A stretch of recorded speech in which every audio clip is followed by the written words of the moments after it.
Welcome back, AP. All right, let's get after it. I'm trying to keep this one at like around 12 minutes or under, but let's keep going, all right? So we left off in class today talking about the home front, right?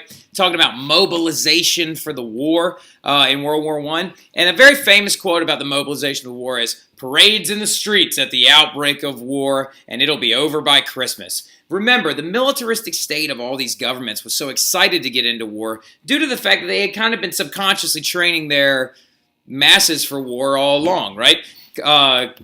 What's the word I'm looking for? Required conscription by many militaries, with the exception of England, which revolved around a volunteer army, really gave experience to a lot of their guys, and actually the countries were ready for war. Now, ready in the terms of mood, not ready in the terms of the state the war would bring on. Now, let's talk about the state of the home front really quick. At the war, like the countries involved in the war and the state of affairs back at home. So, first and foremost, capitalism was abandoned.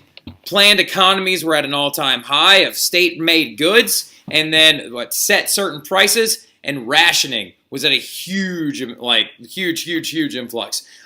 Everything in Germany, ironically enough, rationing-wise, to use an example, everything in Germany, from petroleum all the way down to manure for your garden, was rationed by the German military and the military efforts. Welfare money that was actually used for the welfare state was being funneled away to veterans and widows of veterans. Censorship of the press, nothing allowed that was anti-militaristic was allowed to go into the press. The regulated production of war materials provided ample arms, and military protectorates were created. In 1917, for example, the Fatherland Party is a good example. The Fatherland Party is an example of the state of the things on the home front because there's going to be a lot of political tension and upheaval.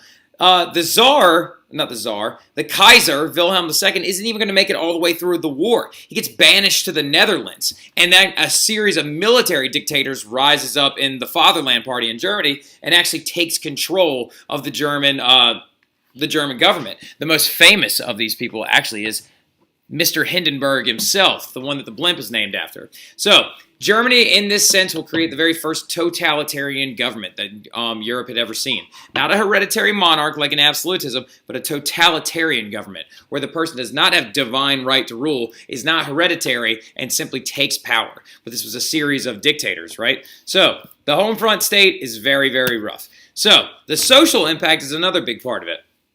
National conscription was at an all-time high.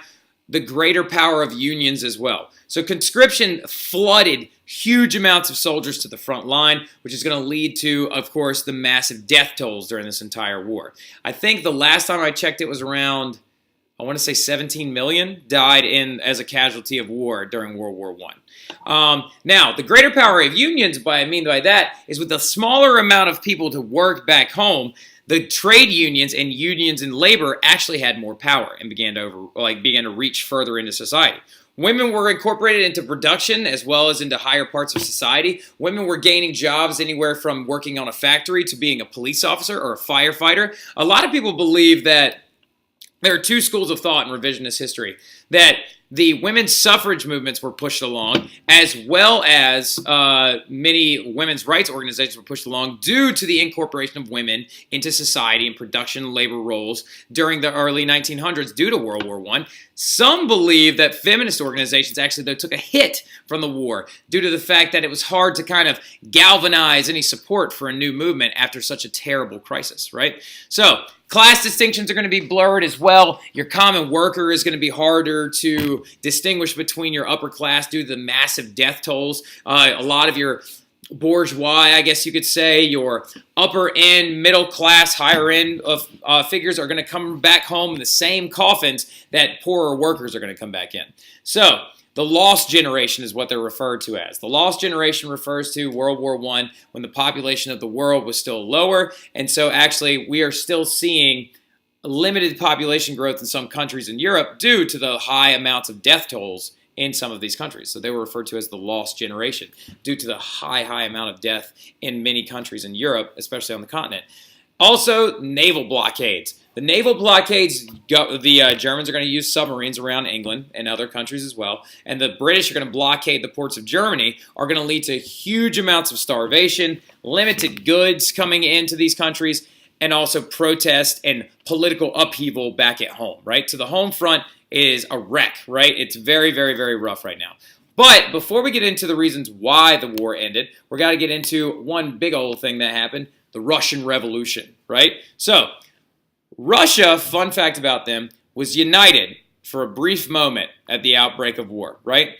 They were united simply because when the war broke out, like many other European countries, the Russians go into it full tilt, excited about war. The conservatives were excited about it because they believed they were going to get territorial gains out of it, sweep into some of Prussia, take over some of that area, right? The liberals, however, thought being around Western alliances and Western ideologies would influence the Russians to adopt democratic reforms.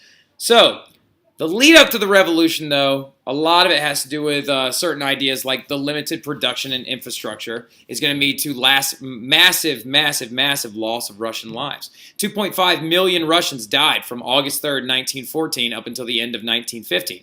2.5 million. Astronomically more than anybody else. If you look at a pie chart of the loss of life in World War I, Russia takes up a massive chunk of that. Now, uninvolvement of the monarchy as well.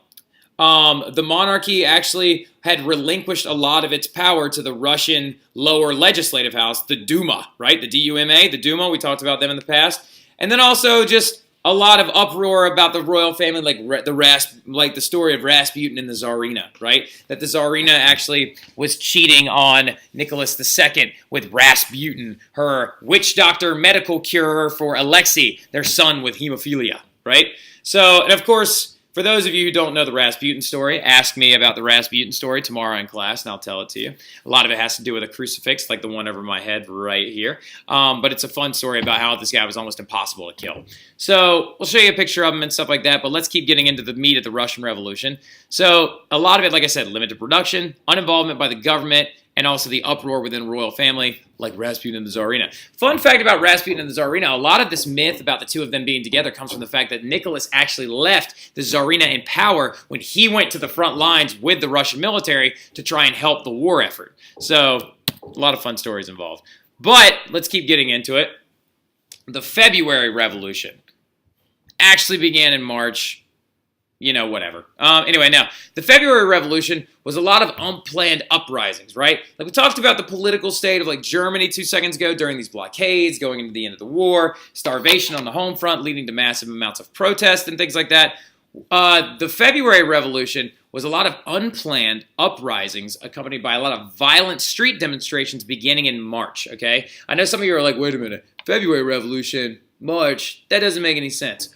Well, it's due to the fact that the Tsar abdicated the throne during this time period after these uprisings and implored a provisional government. Now, we're going to refer to the provisional government from now on as the PG, all right? The provisional government.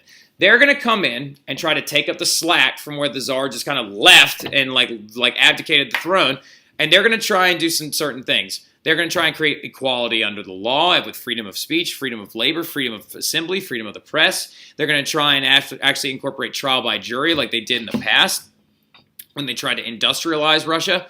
They're going to try and increase the rights of labor unions in Russia. They're going to try and do a lot of things. But unfortunately, this is not going to appeal to a lot of the peasantry. Now, the peasantry, along with many workers and soldiers, are going to create this subversive group called the Petrograd Soviet. Based out of Petrograd, Russia, the city of Petrograd, right? Now, you know Petrograd as St. Petersburg. Now, the Petrograd Soviet was a mass meeting of workers and soldiers and socialist intellectuals that was the model of the Soviet mass. So whenever you hear the word Soviet, it's referring to the Petrograd Soviet. What they did is they created a parallel government, right? You had the Duma right here in the provisional government, then you had the Petrograd Soviet, which would issue decrees of its own. Since it had so many people involved in it, the people of Russia actually listened to them, right? So one of the coolest things they did was like Army Order Number 1. Army Order Number 1 was a decree issued by the Petrograd Soviet saying, the officers of the Russian military have no right nor ability to actually tell you what to do, right? So It was so effective that when the provisional government tried a huge summer offensive in the summer of 1917 against the Germans, that it was a massive failure, and that deserters began to run away and actually desert the army in droves. And they began to run back to their homes in these peasant areas and began to help their families actually try and take these lands from the old landowning boyars that we used to talk about when we talked about absolutist Russia, right? These massive uprisings over country land, as well as workers' organizations banding together and having violent uprisings in the streets, entered the opportunity of one man to come in and change the script on everything.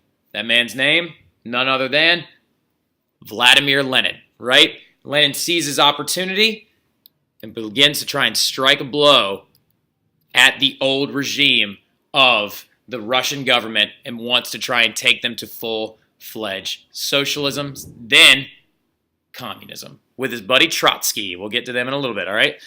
But we're going to stop there today because the bell's going to ring in about 8 seconds. I got to get ready to go to this game, all right?